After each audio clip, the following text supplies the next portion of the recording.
Boa tarde a todos e a todas. Aqui é o professor Alex Mengel. Hoje vamos ter mais uma das nossas aulas, né? O título da aula de hoje é Estrutura de Poder como elemento para pensar a geração de conhecimento a partir de colonialidade do poder, eurocentrismo e América Latina, de Aníbal Quijano.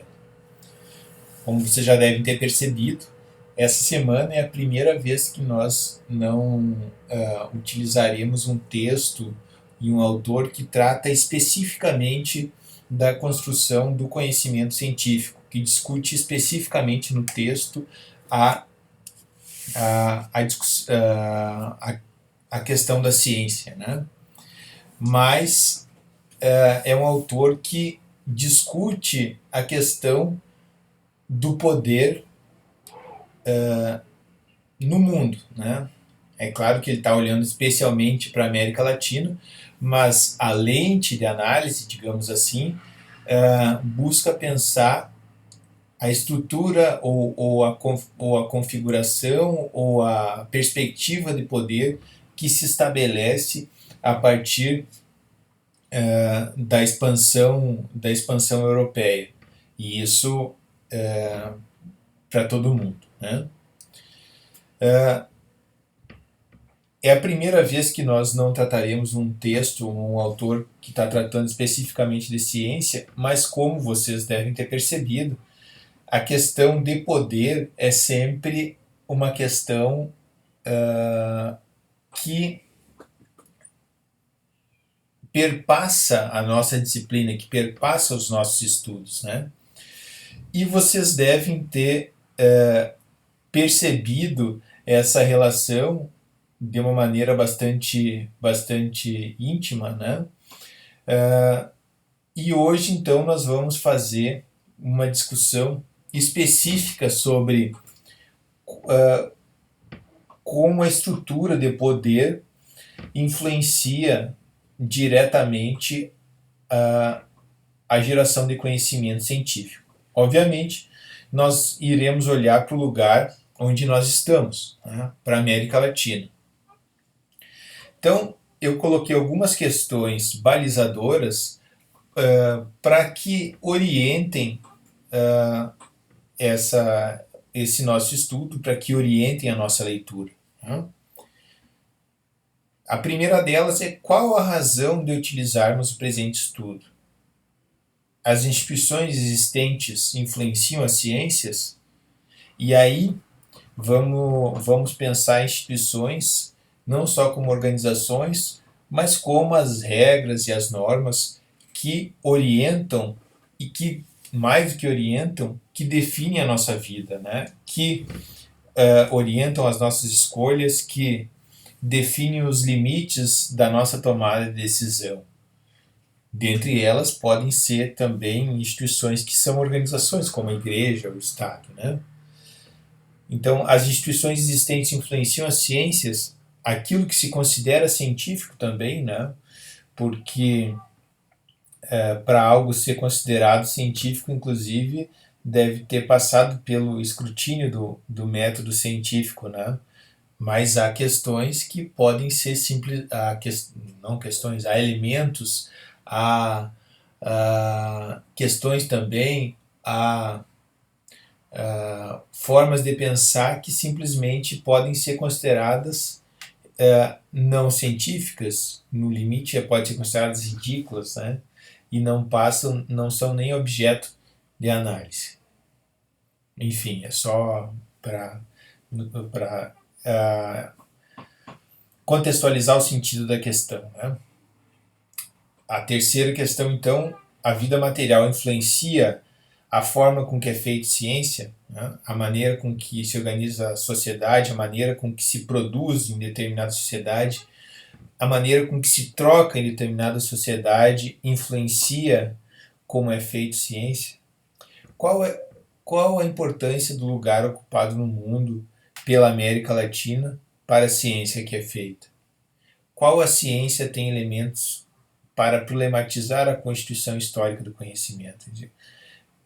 Ou qual a ciência tem possibilidades, elementos, ferramentas para pensar sobre a relação entre, entre o conhecimento que aqui é gerado com as relações de materiais, as relações produtivas, as relações de poder aqui existentes, né? Essas são questões que devem ou que podem balizar o nosso estudo. Claro que podem ter outras, eu sugeri algumas para facilitar o estudo, né? Então, Aníbal Quijano, todas as citações que vocês verem aqui, eu não coloquei a página, mas todas elas são do mesmo texto do Aníbal Quijano, né? Então, vocês vão ver que o autor considera que a América, como conhecemos, não pode ser pensada sem a Europa. Foram os europeus que dominaram esse espaço como a América, inclusive que nomearam, né? Todas as relações aqui estabelecidas foram estabelecidas a partir de um processo de ocupação e de dominação, né? As relações aqui estabelecidas, se vocês forem pensar todas as estruturas aqui estabelecidas, vocês podem pensar qual é o objetivo desse estabelecimento a partir dos europeus, né? A escravidão, a gente sempre deve pensar a escravidão a partir dos objetivos dos europeus. Não foram os nativos que estavam nesse território que fizeram a escravidão, né? que desenvolveram a escravidão, né? Não foram, e muito menos os africanos que vieram para cá obrigados, né? Então, quais eram os objetivos, né? Tudo isso pode se pensar simplesmente a partir da Europa, e se essas relações foram fundamentais e são fundamentais para pensar a nossa existência atual, então deve ser pensado a partir da Europa, né? Então, ele diz que houveram dois processos históricos que convergiram e se associaram na produção desse espaço-tempo. Ele utiliza essa perspectiva de espaço-tempo justamente para se contrapor com uma perspectiva histórica linear estabelecida a partir da Europa, onde, como vocês vão ver, os europeus, e vocês precisam se dar conta disso, os europeus trataram tudo aquilo que era não europeu como sendo arcaico, né? E a combinação dos processos históricos como sendo o moderno, como sendo o europeu, ou seja, um processo onde todos iriam, por onde todos iriam passar, né? E ele trata, ele também é influenciado pelos autores cepalinos, né? Pelo Raul Prebisch, pelo Celso Furtado, e ele trata dizendo não, as relações aqui estabelecidas não são as mesmas relações que se estabeleceram anteriormente na Europa. As relações aqui estabelecidas são estabelecidas pelos europeus para servir aos seus objetivos materiais daquele mesmo período histórico, né? Então, essa perspectiva de espaço-tempo é interessante, né? Então, houveram dois processos históricos, existem dois processos históricos, né? Que se associam na produção desse espaço-tempo. Um é a codificação das diferenças entre conquistadores e conquistados, na ideia de raça. É muito importante essa perspectiva, porque é só a partir desse período histórico que se formula a ideia de raça, né? E a ideia de raça é fundamental para o tipo de exploração que se estabelece aqui. Então, é impossível se perceber o conceito de raça sem se considerar a que ele servia, né? Sem considerar qual que era a razão dele ser formulado, ou seja, como que o conceito de raça é importante para a exploração do trabalho. Só se percebe o conceito de raça a partir para Aníbal Quijano, a partir da associação com a exploração da mão de obra. Então, serve à exploração de mão de obra, serve ao acúmulo, né, esse conceito de raça. Esse é um dos processos históricos, e outro é a articulação de todas as formas históricas de controle do trabalho, de seus recursos e de seus produtos em torno do capital e do mercado mundial. O que isso quer dizer, né? Bom, já existia trabalho assalariado, mas você associa a exploração do controle do trabalho, associa a exploração do trabalho por meio do trabalho assalariado, com a exploração do trabalho a partir da servidão em outros lugares, com a exploração do trabalho a partir da escravidão em outros lugares, né? Mas todas as formas de exploração do trabalho servem ao mesmo objetivo e estão associadas, dependendo de cada espaço que ela se encontra, né? Então, existem países onde a servidão vai ser mais utilizada, né, quando for possível. Existem países que eu fico falando países, né, mas inclusive esse conceito é um conceito europeu da modernidade, né? Esse é um conceito exportado pelos europeus, né? As populações que viviam nos diferentes lugares não tinham ideia dessa organização em país. Eram povos, tinham sua organização social, tinham sua organização política, mas esse conceito de país é um conceito recente, né?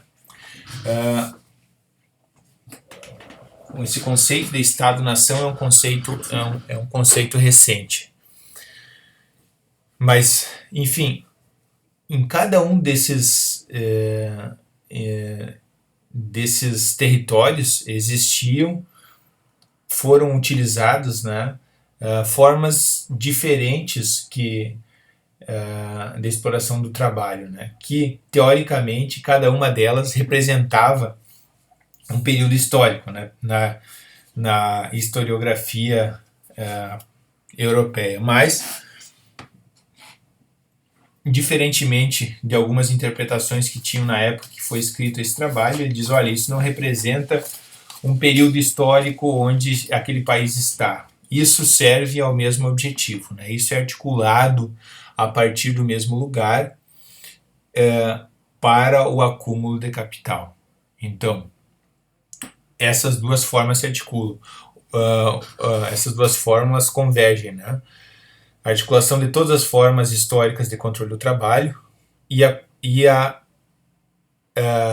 codificação de diferenças entre conquistadores e conquistados na ideia de raça. E a naturalização da ideia de raça, né?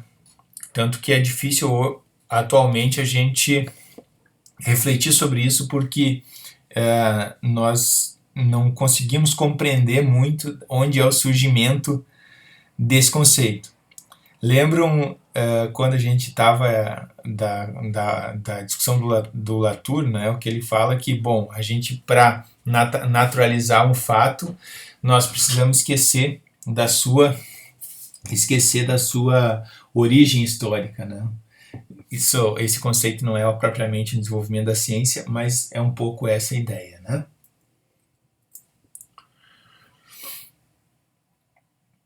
Então, desde cedo, né, foi construído a ideia, a referência, né, de que há diferença entre estruturas biológicas, né, ou seja, essa diferença de raça, ela é uma diferença realmente existente biologicamente, né, de modo a naturalizar a exploração de determinados povos por outros, né.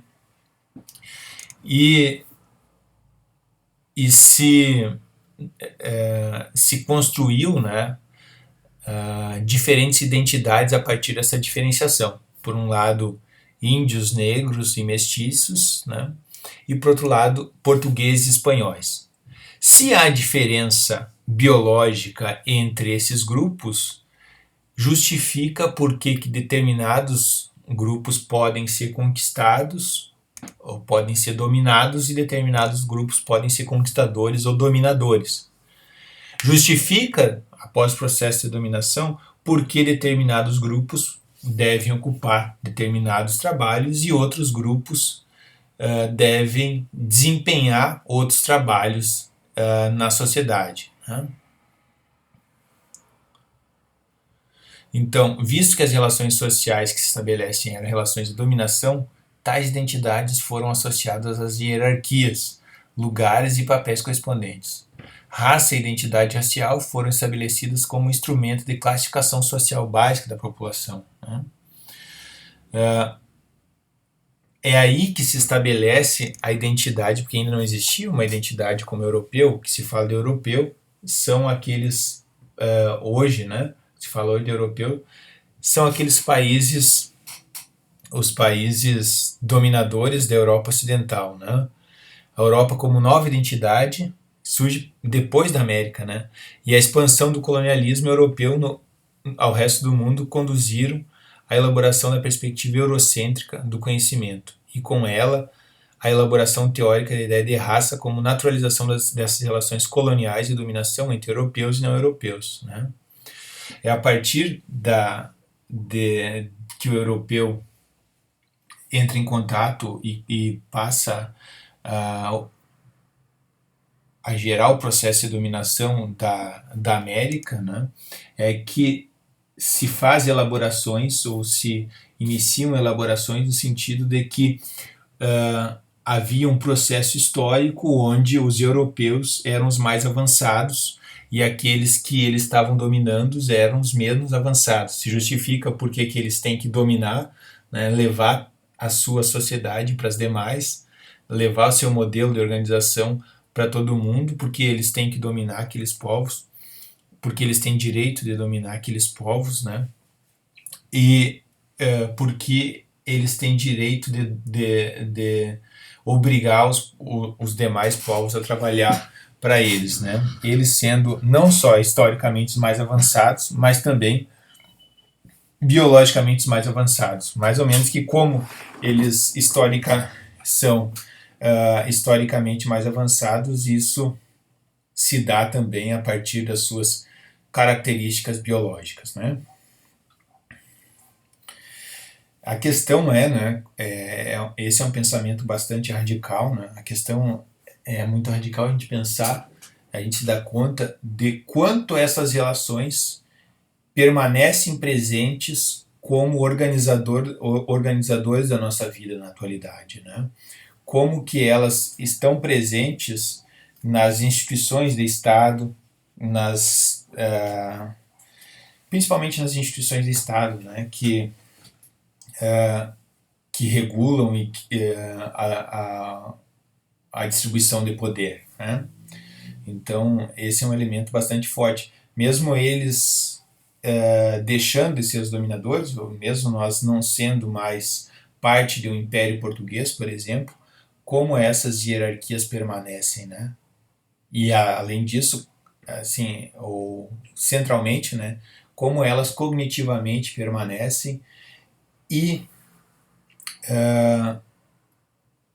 contribuem para que tipo de conhecimento nós vamos gerar, né? Essa ideia de raça, essa ideia de organização do tempo, sendo os europeus, essa dualidade, né, que bom, a gente vai tratar mais tarde, ela também, até que ponto nós não nos mantemos pensando que o que é de mais avançado é o que é europeu, por exemplo. Né? Bom, mas eu já estou divagando, né? Depois a gente retoma. Então, no processo de constituição histórica da América, todas as formas de controle e de exploração do trabalho, de controle, produção, apropriação e distribuição de produtos foram articulados em torno da relação capital-salário e do mercado mundial. Todas as formas de produção eram novas sociologicamente. foram estabelecidos e organizados para produzir mercadoria para o mercado mundial, configuraram-se como um novo padrão global de controle do trabalho, um novo elemento fundamental e um novo padrão de poder. Seu movimento histórico dependia desse momento em diante de seu pertencimento ao padrão global de poder. Para preencher novas funções, cada uma delas envolveu novos traços e configurações históricos e estruturais. É muito importante pensar que, a partir desse momento onde existem cadeias de comércio, e cadeias de produção e comércio ao longo do mundo, controlados a partir de determinados centros, todas as relações de trabalho que se estabelecem relacionadas com esse centro, né? Ele trabalha bastante com a ideia de centro-periferia, tirada de Raul Prebisch, de Celso Furtado, como eu disse antes, né?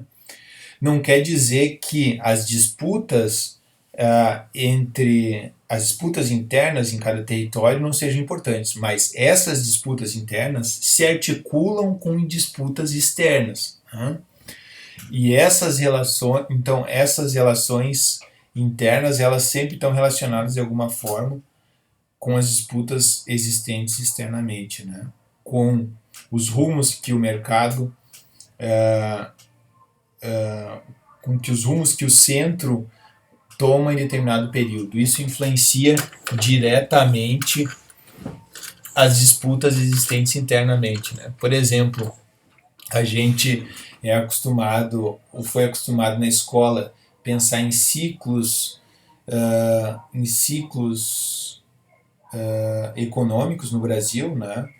Por exemplo, o ciclo do açúcar, o ciclo da borracha, o ciclo do ouro, o ciclo do café, né? Então, se nós formos pensar essa ideia, né? O declínio, a ascensão e declínio de determinado produto das organizações, por exemplo, em determinada região no nosso país, Nossa, mãe, vocês estão escutando aqui o Trilegal. Desculpem o barulho, mas, enfim, isso fica passando aqui direto na rua, né? Mas voltando então, né? Desculpem pelo banzé, tá tudo fechado aqui e fica todo esse barulho, né?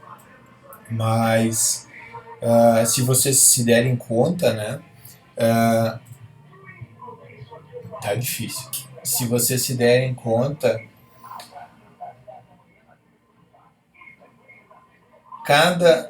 cada ciclo desses foi importante para o desenvolvimento de determinada região do nosso país, ou para o desenvolvimento não significa como algo positivo, não trabalho com essa ideia, mas para complexificar, melhor dizendo, para a complexificação das relações sociais em cada região, para o domínio de cada região, para a expulsão dos nativos de determinada região, por exemplo, o ciclo da cana no Nordeste, num determinado período, grande tráfico de pessoas e escravização de pessoas da África, né? Articulação de um sistema produtivo. Depois, quando não vamos entrar em como aconteceu esses problemas, mas no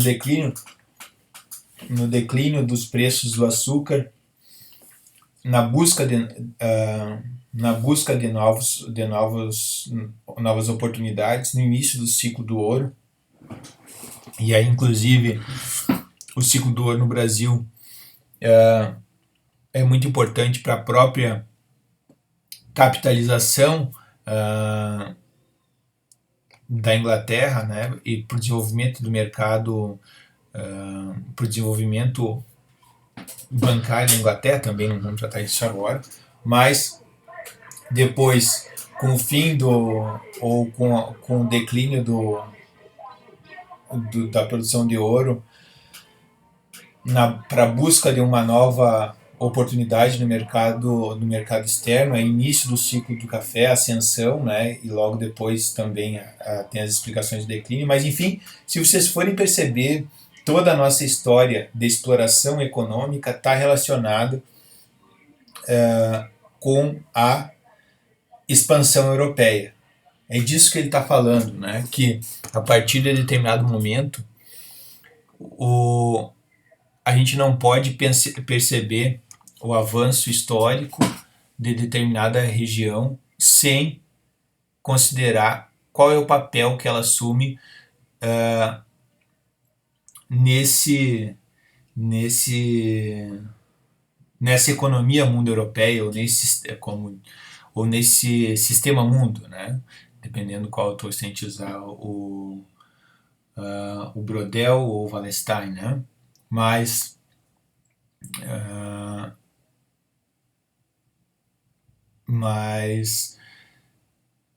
o fato é que a partir desse momento, embora a gente tem que relacionar, não dá para simplesmente transportar relações externas para relações internas, mas se a gente não olhar como se relacionam as disputas de poder interno com as externas, a gente não consegue perceber como que ocorre a estruturação do poder aqui nas colônias, né? E depois de deixar de ser colônias, né? De colônias aqui nesses estados.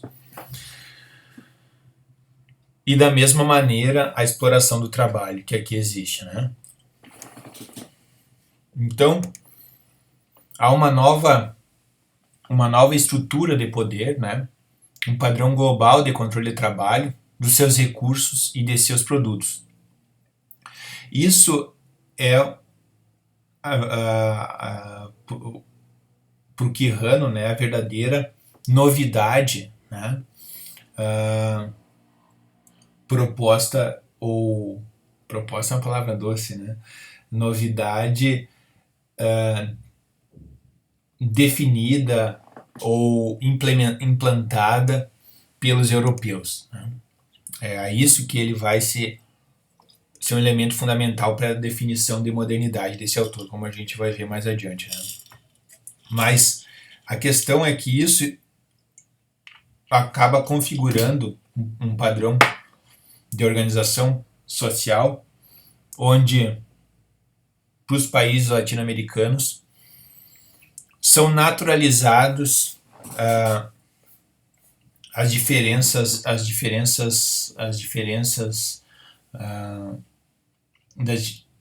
entre diferentes povos, né, que de diferentes cores, né, como sendo diferenças biológicas que tornam alguns mais avançados, alguns mais humanos até do que outros, conforme a gente vai ver depois, né? É bastante radical essa ideia, mas é exatamente isso, né? E isso acaba configurando como essas sociedades estruturam seu poder, pensam ao longo do tempo. Então, como a gente já vem falando, as novas identidades históricas produzidas sobre a ideia de raça foram associadas à natureza dos papéis e lugares da nova estrutura global do controle do trabalho.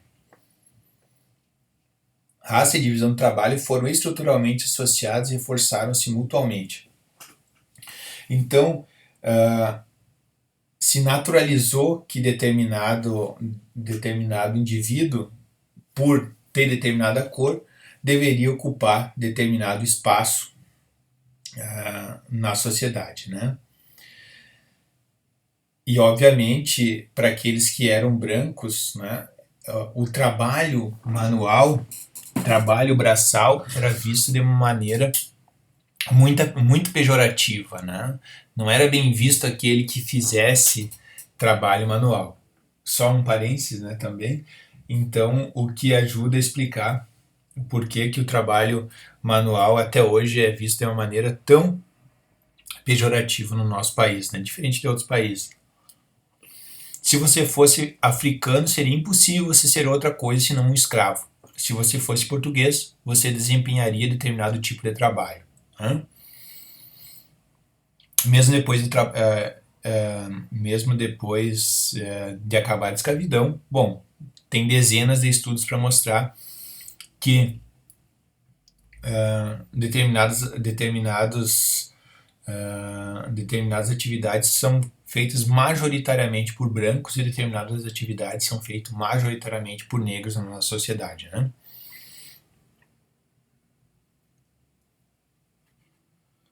Então, essa classificação racial foi imposta pelos dominadores em vários lugares do mundo, né?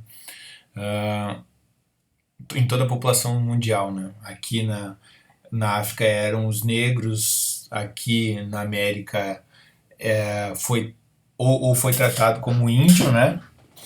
Ou como negro, ou como amarelos oliváceos, né? Ou seja, tudo era inferior ao você ser europeu, né? Você ser branco europeu. E por isso era justificado o desenvolvimento de determinados trabalhos por essas populações, né? O que ele chama de uma nova tecnologia de dominação e exploração, né? Onde articula raça e trabalho, né? Você cria esse conceito de raça e você articula com trabalho e justifica por que determinados indivíduos devem ter determinadas atividades e outros atividades diferentes, né?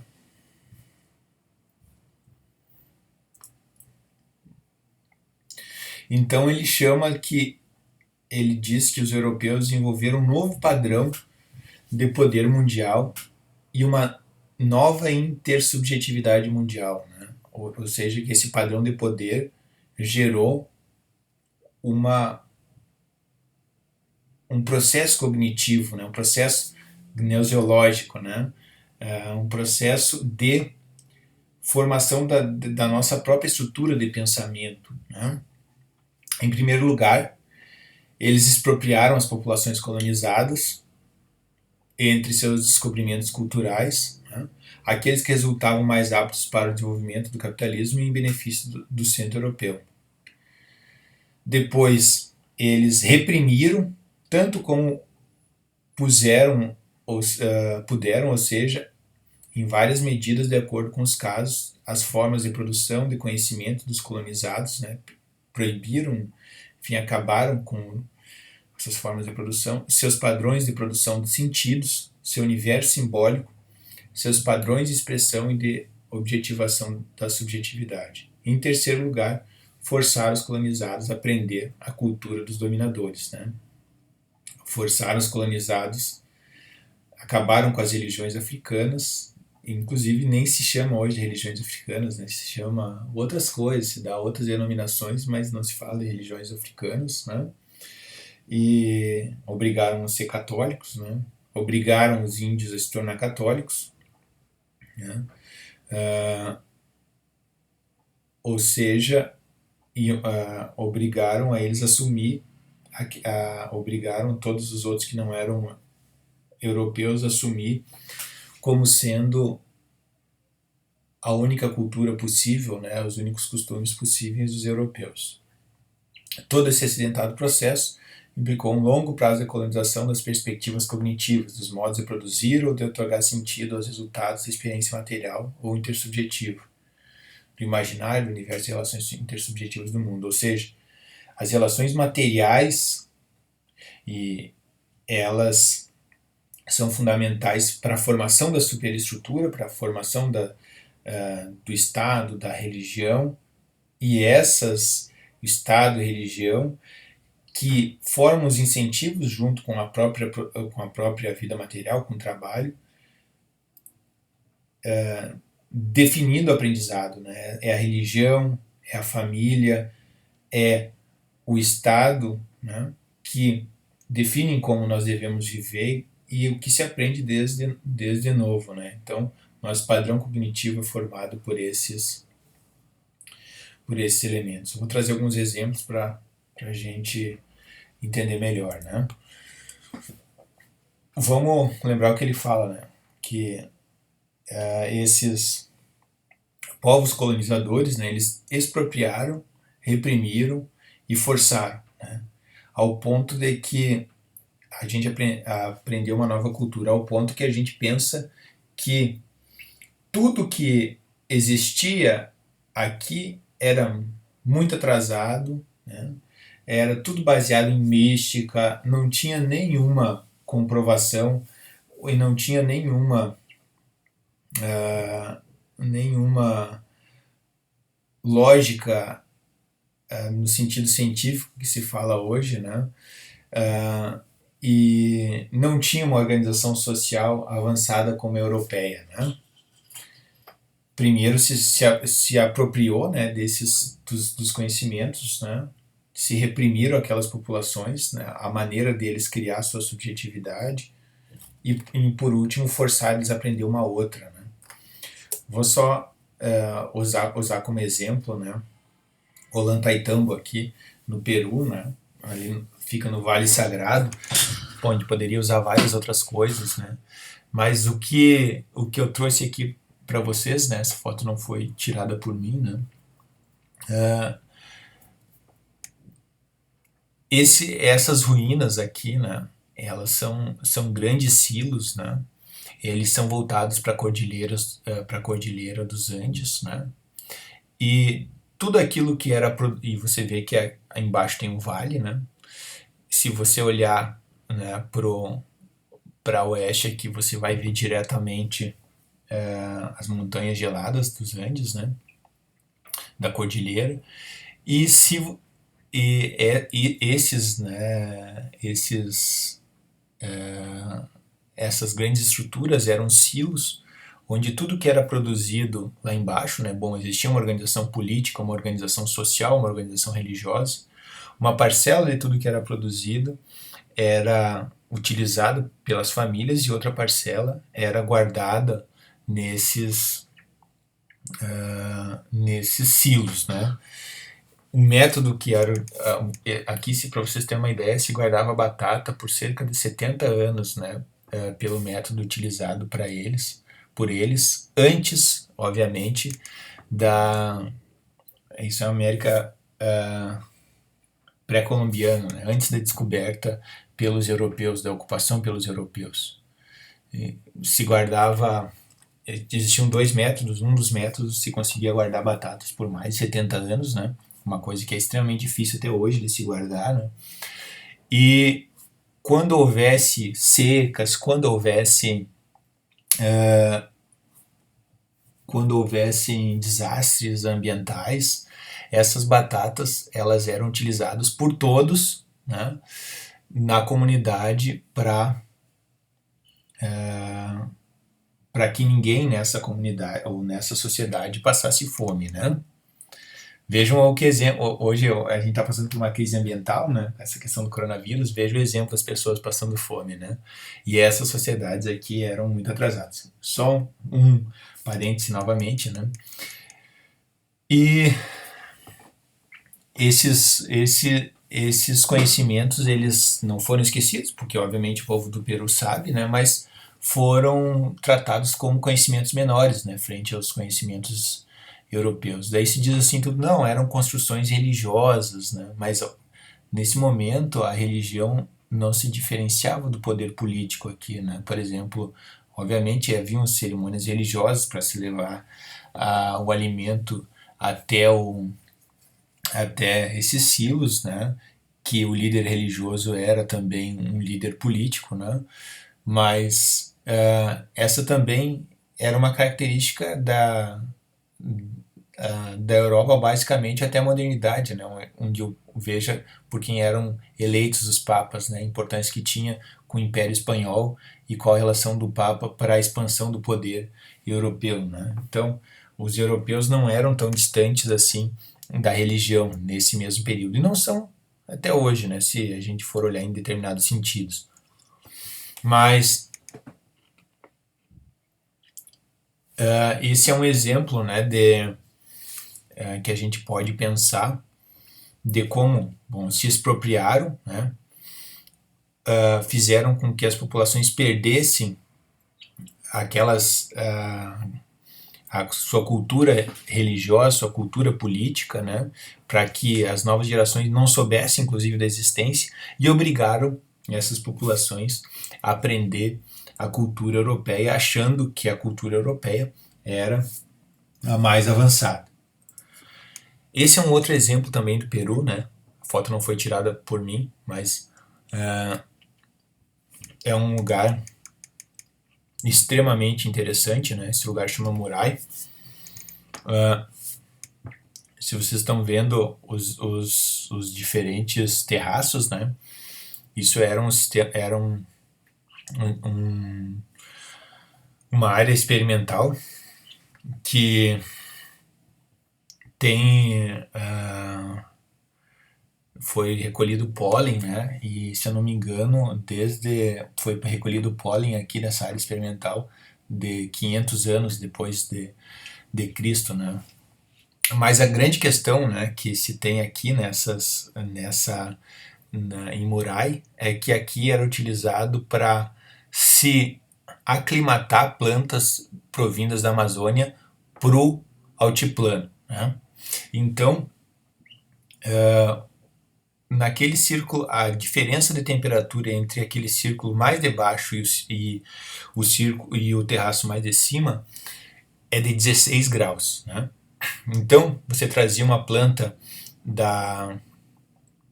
a altura de cada um desses terraços é mais alta que eu, é cerca de 2 metros, né? Então você trazia uma planta uma planta da Amazônia, né? Que o altiplano é frio, você colocava no primeiro círculo de baixo, né? Depois de um ano ou dois, aquelas mais adaptadas, você ia subindo. Quando chegasse em cima, ela estava ela estava adaptada, né, ou aclimatada ao clima, ao altiplano, né? Então veja só, o conhecimento de cálculo, né, de engenharia, aqui não dá para ver, né, mas aqui tem aqui desceria um canal e por aqui descia outro canal de irrigação e toda essa área era irrigada, né? Aqui onde aparece que existia alguma coisa eram silos, né, que você guardava a produção e obviamente de guardar ferramentas e algo desse jeito, né, nesse sentido. E veja o conhecimento de cálculo, o conhecimento de engenharia, o conhecimento de botânica, conhecimento de biologia que se tinha para se fazer algo desse jeito, né? Pré-inca, inclusive, não é nem só pré-colombiano, é pré-inca, né?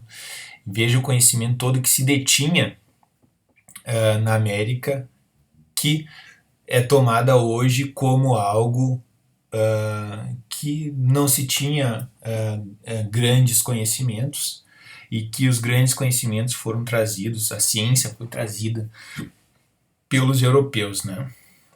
Quando a gente vê que os europeus, bom, eles se apropriaram disso e acabaram com tudo isso, não nada mais são do que bárbaros, né?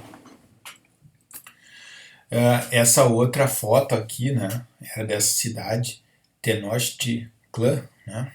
Não sei a pronúncia correta, obviamente, mas isso é onde é a cidade do México hoje, né? É uma cidade que ela inicialmente foi composta por uma ilha e depois foi tomando os arredores dessa ilha, né? E onde se tem até hoje grandes pirâmides, né? E que foi completamente aterrada, é onde é a cidade do México, né? Mas eu vou botar um videozinho depois para vocês verem, né? O videozinho tá em inglês, mas dá para vocês terem uma ideia da organização social que existia e que foi completamente dizimada pelos europeus. E não, como é dito hoje, pela eficiência ou tecnologia militar. Foi dizimado pelas doenças, né? A colonização foi feita por meio das doenças trazidas pelos europeus que não conseguiam dominar e deixavam pessoas doentes ou outras roupas e tal de propósito contaminadas para que as pessoas que aqui estavam e não tinham ainda aqueles anticorpos morressem, né? Então a história da colonização é uma história, a gente pode pensar assim que as armas biológicas são bem mais antigas do que se pensa ser, né? É uma história de exportação de doença e de dominação pelas doenças, né? Se vocês forem olhar um pouco a história, da colonização, não a história contada pelos europeus, obviamente, se percebe um pouco disso. Mas é isso. Você, inclusive, nessa formulação histórica, né, para fazer com que as pessoas formem a sua cognição, você faz as pessoas esquecerem da própria história, dos próprios significados e assumirem os significados, as ideias, a perspectiva sua, né? É isso um pouco, assim, trazendo para a nossa linguagem, né, o que é o eurocentrismo, né? Então, os europeus geraram uma nova perspectiva temporal da história e ressituaram os povos colonizados, bem como suas respectivas histórias e culturas.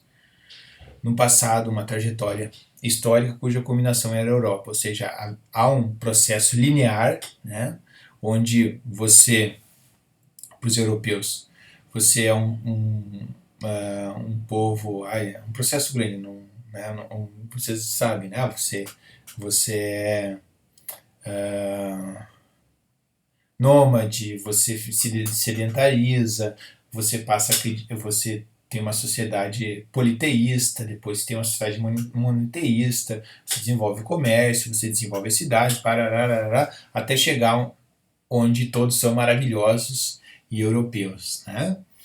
Mas, então o fim da história é ser europeu, né?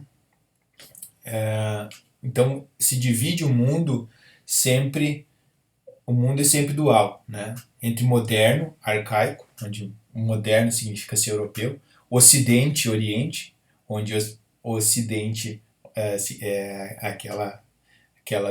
aqueles estados da Europa Ocidental, civilizado e primitivo, científico e mágico-mítico, né? Todo conhecimento que não é o europeu é mágico e mítico, né? Racional e irracional, né? Ou seja, todos aqueles outros que não somos nós são irracionais, moderno e tradicional, onde tradicional também é algo pejorativo, Europa e não Europa. Essa divisão que é relacionada, né? Que é desenvolvida. O fato, né, de que os europeus ocidentais imaginaram ser a culminação de uma trajetória civilizatória desde o estado da natureza levou-os também a pensar-se como modernos da humanidade e de sua história.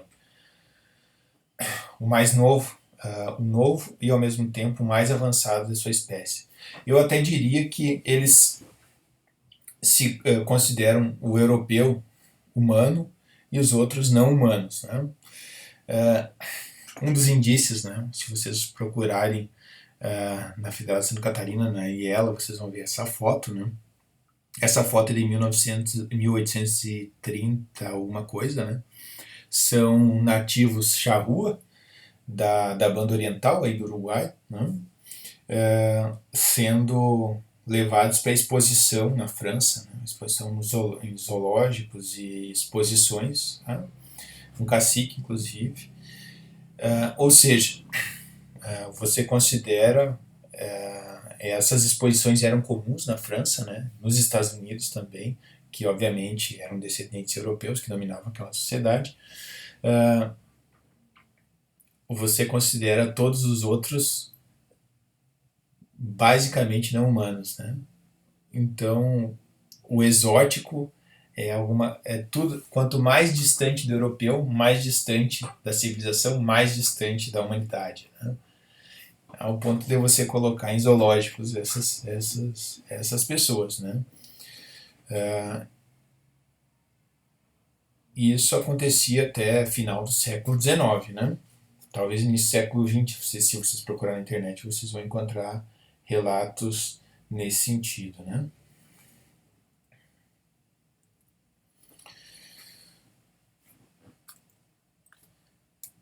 Detalhe, né? Isso é depois da Revolução Francesa, né? Os franceses, então, os humanistas, vejam só, né?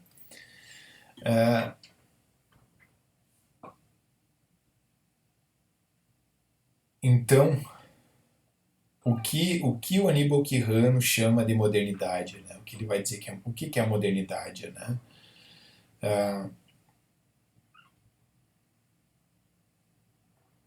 Primeiro, é um padrão de poder mundial, é o primeiro efetivamente global, né? Então, se a gente pensar numa economia mundo, a economia mundo europeia, ela se torna numa economia mundo global, né?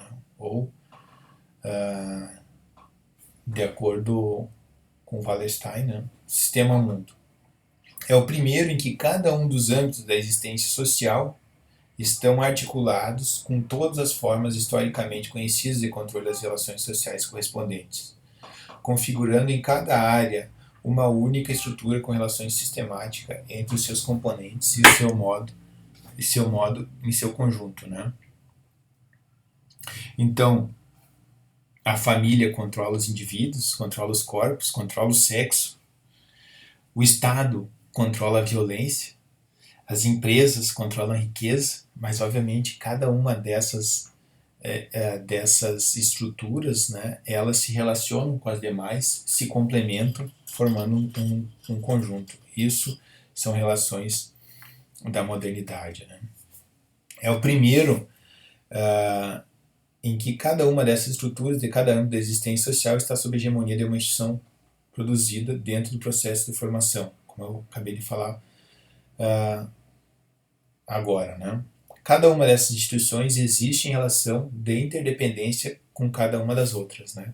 Bom, é só vocês pensar como elas se relacionam, como o controle do sexo, como o controle dos corpos é importante para o controle da mão de obra, né? E como o Estado é importante para o controle da mão de obra, como as empresas são importantes para a manutenção do Estado, como as famílias são importantes para a manutenção do Estado, como o Estado é importante para a manutenção das famílias, para a manutenção das empresas, né? E este padrão de poder mundial é o primeiro que cobre a totalidade da população do planeta, né? Isso que ele considera ser a modernidade. Obviamente, a gente percebe também que para ele a gente não vive a pós-modernidade, né? No máximo é uma aprofundamento das relações desenvolvidas na modernidade, né? Mas a questão aqui que a gente está tratando em toda a aula é como isso forma a nossa cognição, como nós, por mais que tentamos raciocinar sobre várias questões, nós permanecemos pensando dentro dessa estrutura e, obviamente, isso vai conformar a própria geração de conhecimento. Como a gente ainda percebe a Europa como sendo, e aqueles estados mais avançados, mesmo não estando na Europa, mas que têm esses valores, são aqueles que devem ser seguidos, né? Como que a gente percebe que como que a gente deixou de saber e não busca saber também os conhecimentos existentes, isso não é objeto da ciência, os conhecimentos existentes pelas populações não europeias, os conhecimentos africanos, né, que formam a nossa sociedade, os nativos, né, indígenas, como que os conhecimentos indígenas fazem parte da ciência nossa, né, como que eles fazem parte da formação da nossa sociedade, né. Isso são elementos fundamentais para pensarmos como que as estruturas de poder elas conformam aquilo que é objeto da ciência, né? Elas conformam aquilo que a gente acha importante.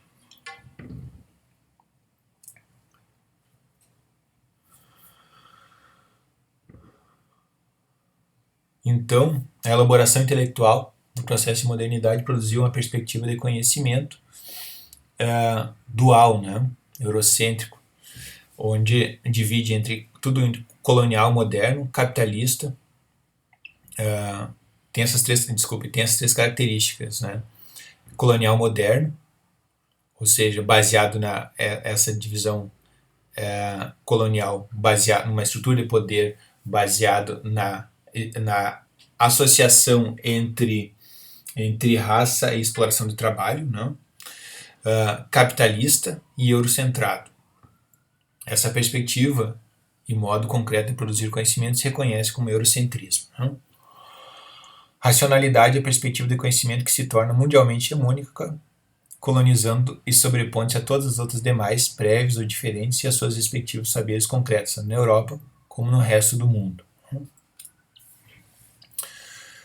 A colonialidade do poder, bom, você forma um conhecimento, como a gente já vinha falando,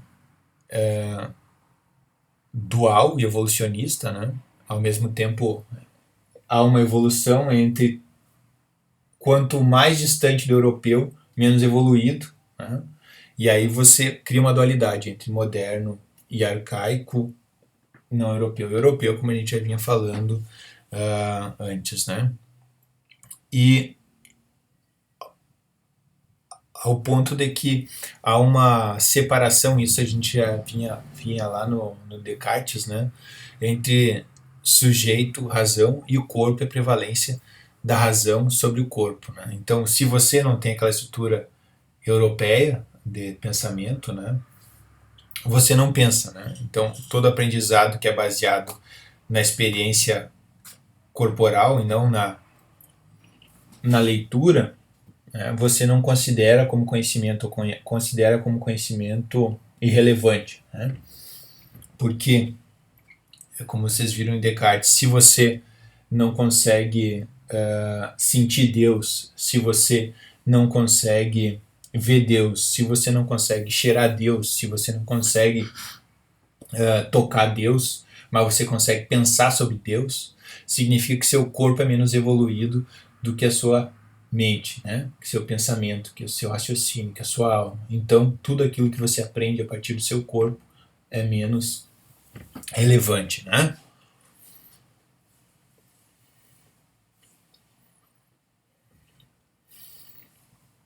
Posteriormente, essa divisão se tornou, esse dualismo, né? Ficaram cristalizados na ideia de progresso, né? Onde o destino, o progresso era ser o europeu. E posteriormente, ainda se a gente quisesse fazer discussão sobre desenvolvimento, a ver de onde vem a ideia de desenvolvimento, essa ideia de progresso é substituída no século XX por a ideia de desenvolvimento, né? Onde ser desenvolvido significa ser uma sociedade ocidental, uma sociedade europeia.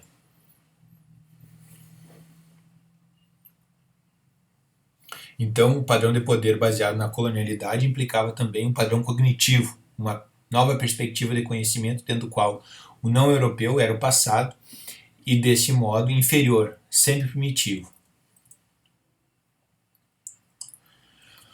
Então, há aqui na América, para ele, vocês vão ver 4 perspectivas de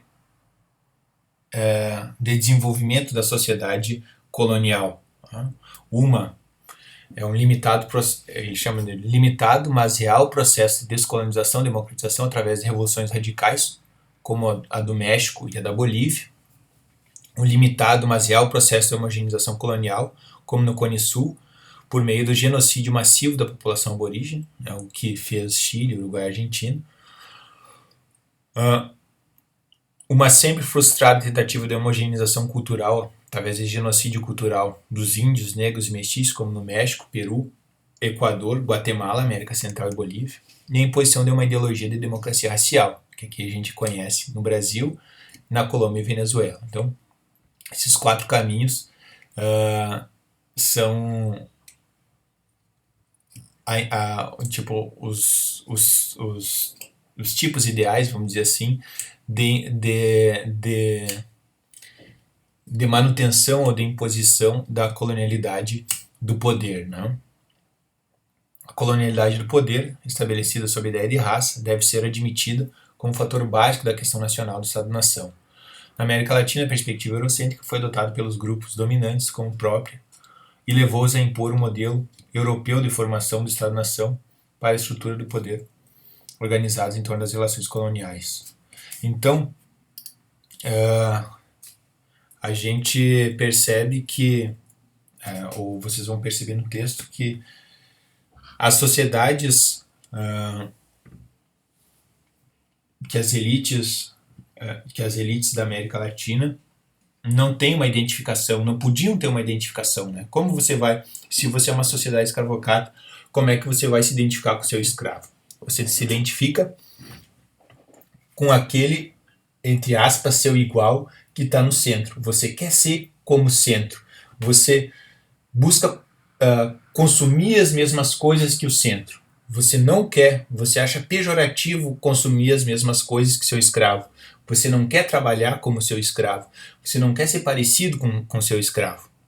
O mesmo sentido com que a gente fala escravo aqui já usa como sinônimo de escravo africano, né? Porque a escravidão aqui, a maior população fora da África, né? Foi escravizada, foi no Brasil. Mas a gente pode pensar sim naquelas sociedades que também se tem ainda um grande número de nativos, né? Aqui os portugueses simplesmente portugueses, né? Mas no século XX talvez a gente matou muito mais índios do que muito mais nativos, né? Você vê como a gente assume essa nomenclatura. Muito mais nativos do que os portugueses mataram no processo de colonização. Então a gente continuou matando e continua matando os nativos, né? Mas em sociedades onde os nativos são mais numerosos e que fazem mais parte da estrutura que fazem parte de outra maneira da estrutura de poder, os descendentes europeus não se identificam também, que são elite, né? Não se identificam com essa população nativa, eles se identificam com com os europeus, né? Então, essa sociedade colonial, né,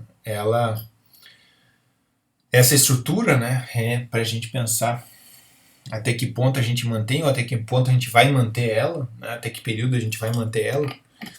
Não vamos pensar aqui sobre o que é necessário para a gente deixar ela para trás, mas como que ela influencia o nosso processo cognitivo e os conhecimentos que são gerados ou são assumidos como mais importantes no nosso país, né?